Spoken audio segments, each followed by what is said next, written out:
Alright, as you can see, I've got the motor's 350 sitting in there. Trans is bolted to it. I got a hole cut in the firewall and a little chunk cut out of the floor pan. So what we're going to be messing with today are motor mounts.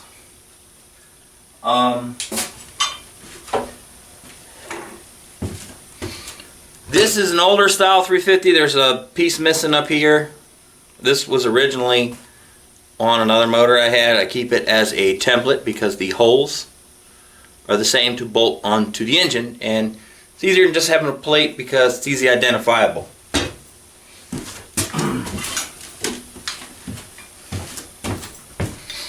This is what came off the motor on my my Chevy pickup. These bolt to the motor has the same 3 bolts. It has a bolt that goes through a shaft. I was using these on my rat rod that I was building till the tree fell on it. But so the way it works with these on it has a rubber isolator that mounts to the actual truck, and I put a different motor in my truck and no longer needed these. So what I'm going to do is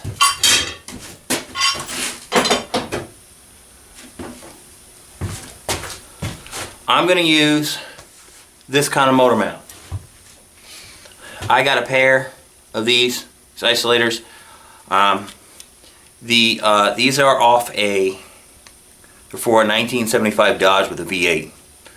So I used the same ones on my Chevrolet with the motor swap in it. And reason we're going to use these are the way it's designed inside of the car. Alright, as you can see, the motor mount does not line up with the 3 bolts where this would mount there. So what I'm going to do is take a piece of plate and drill the corresponding holes, bolt it to the motor, and we're going to build another mount. Here's the plate we're going to drill holes in to make a mount to the motor. So I have 2 of them, one for either side.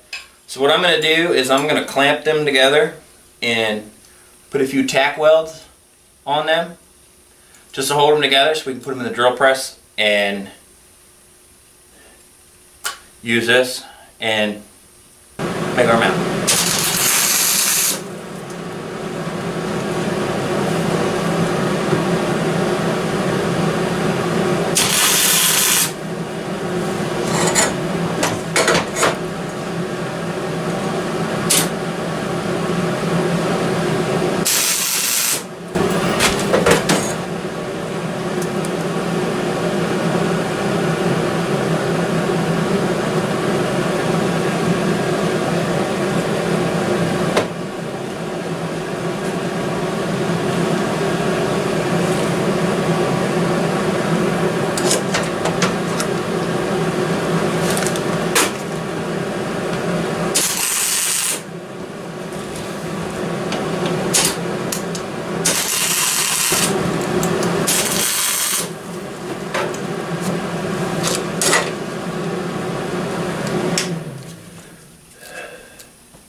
Alright, I'm in the shop now. I've brought our welded piece over with us. 4 tack welds. I have 2 tack welds for this plate. We got our drill bit dug through. Found one that fits perfectly in there. Very, very snug. It's 27/64 is what we got here. So unload this up in the drill press. Get to it.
As you can see, we got 3 holes drilled. And we're good and ready to go. Alright, back in the shop. Everything's drilled. We're going to go ahead and take the grinder, cut off wheel, and cut the tack welds on the mount.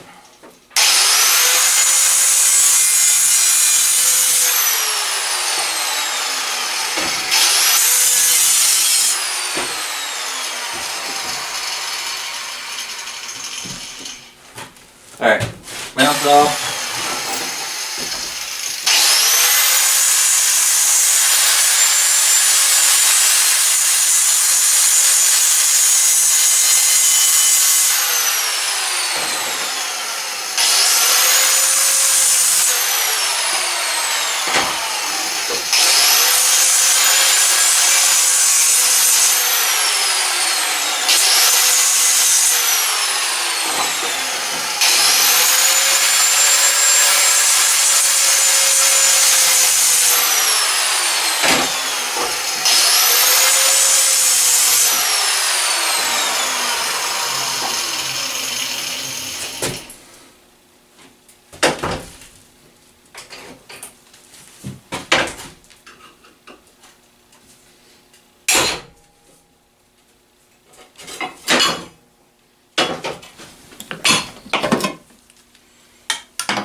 Son of a bitch.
here it is, all welded up.